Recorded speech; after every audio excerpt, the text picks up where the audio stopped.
വനിതാ ഗുസ്തിക്കാരെ ലൈംഗികമായി പീഡിപ്പിച്ച കേസിൽ മുൻ റെസ്ലിംഗ് ഫെഡറേഷൻ ഓഫ് ഇന്ത്യ മേധാവിയും ബി.ജെ.പി. നേതാവുമായ ബ്രിജ്ഭൂഷൺ ശരൺ സിംഗിനെ ഡൽഹി റൌസ് അവന്യൂ കോടതി കുറ്റവിമുക്തനാക്കി. വിനേഷ് ഫോഗട്ട്, സാക്ഷി മാലിക് ഉൾപ്പെടെയുള്ളവരായിരുന്നു പരാതിക്കാർ.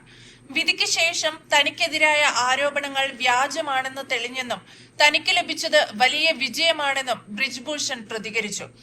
ഏതെങ്കിലും വിധിയോ കുറ്റമോ തെളിയിക്കപ്പെട്ടാൽ ഞാൻ തൂങ്ങി മരിക്കുമെന്ന് ഞാൻ പല ആവർത്തി പറഞ്ഞിട്ടുള്ളതാണ്. എനിക്കെതിരെ കുറ്റം ആരോപിച്ചപ്പോഴൊക്കെ ഞാനത് പറഞ്ഞിരുന്നു. ഇന്ന് കോടതി എന്നെ ബഹുമാനത്തോടെ കുറ്റവിമുക്തനാക്കി. എനിക്കും എന്നെ പിന്തുണയ്ക്കുന്നവർക്കും ഇത് സന്തോഷകരമായ കാര്യമാണ്. ഇന്ന് സന്തോഷകരമായ ദിവസമാണ്. ബ്രിജ്ഭൂഷൺ ശരൺ സിംഗ് മാധ്യമങ്ങളോട് പറഞ്ഞത് ഇങ്ങനെയായിരുന്നു: തീർത്തും കൂസലില്ലാതെ കെട്ടിച്ചമച്ച ആരോപണങ്ങളാണെല്ലാം എന്ന തരത്തിലായിരുന്നു ബ്രിജ്ഭൂഷണിന്റെ സംസാരം. 2011 മുതൽ ഗുസ്തി ഫെഡറേഷന്റെ പ്രസിഡന്റാണ് ബ്രിജ്ഭൂഷൺ ശരൺ സിംഗ്. ഉത്തർപ്രദേശിലെ ഗോണ്ട, കൈസർഗഞ്ച്, ബൽറാംപൂർ മണ്ഡലങ്ങളെ പ്രതിനിധീകരിച്ച് 6 തവണ ബി.ജെ.പി. MP ആയിരുന്നു ഇയാൾ. വർഷങ്ങളായി ഇയാൾ വനിതാ ഗുസ്തി താരങ്ങളെ ചൂഷണം ചെയ്യുന്നതായി ഗുസ്തി താരങ്ങളായ വിനേഷ് ഫോഗട്ട്, സാക്ഷി മാലിക് എന്നിവരടക്കമുള്ളവരാണ് ആരോപണം ഉന്നയിച്ചത്. സ്വാധീനമാവോളമുള്ള ബ്രിജ്ഭൂഷൺ അത് നന്നായി ഈ കേസിൽ വിനിയോഗിച്ചിട്ടുമുണ്ട്. ബാബറി തകർത്ത കേസിലെ പ്രതിപട്ടികയിൽ ഇടം പിടിച്ചയാളാണ് ബ്രിജ്ഭൂഷൺ ശരൺ സിംഗ്.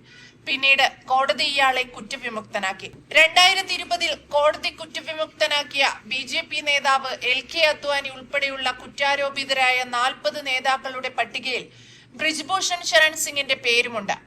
നന്നായി സംസാരിക്കാൻ അറിയുന്ന ഇയാൾ ദശാബ്ദത്തോളമായി ഫെഡറേഷനിലെ ശക്തമായ സ്വാധീന ശക്തിയാണ്.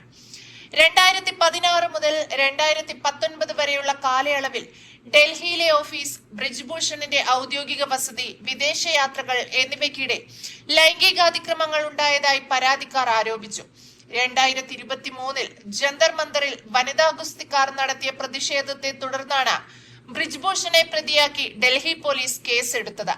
2023 ജൂൺ 15-നാണ് 1500 പേജുള്ള കുറ്റപത്രം പോലീസ് കോടതിയിൽ സമർപ്പിച്ചത്. ഇന്ത്യൻ റെസ്ലിംഗ് ഫെഡറേഷന്റെ ചുമതല വഹിച്ച സമയത്ത് ഇന്ത്യയിലും വിദേശത്തും വെച്ച് വനിതാ ഗുസ്തി താരങ്ങളെ ലൈംഗികമായി പീഡിപ്പിച്ചു എന്നായിരുന്നു പരാതി. ബ്രിജ്ഭൂഷൺ ശരൺ സിംഗിനെതിരായ പോക്സോ കേസ് ഡൽഹി കോടതി നേരത്തെ അവസാനിപ്പിച്ചിരുന്നു. ഡൽഹി പാട്യാല ഹൌസ് കോടതിയാണ് ബ്രിജ്ഭൂഷണെതിരായ കേസ് അവസാനിപ്പിച്ചത്. കേസിൽ ഡൽഹി പോലീസ് സമർപ്പിച്ച ക്ലോഷർ റിപ്പോർട്ട് കോടതി അംഗീകരിക്കുകയായിരുന്നു.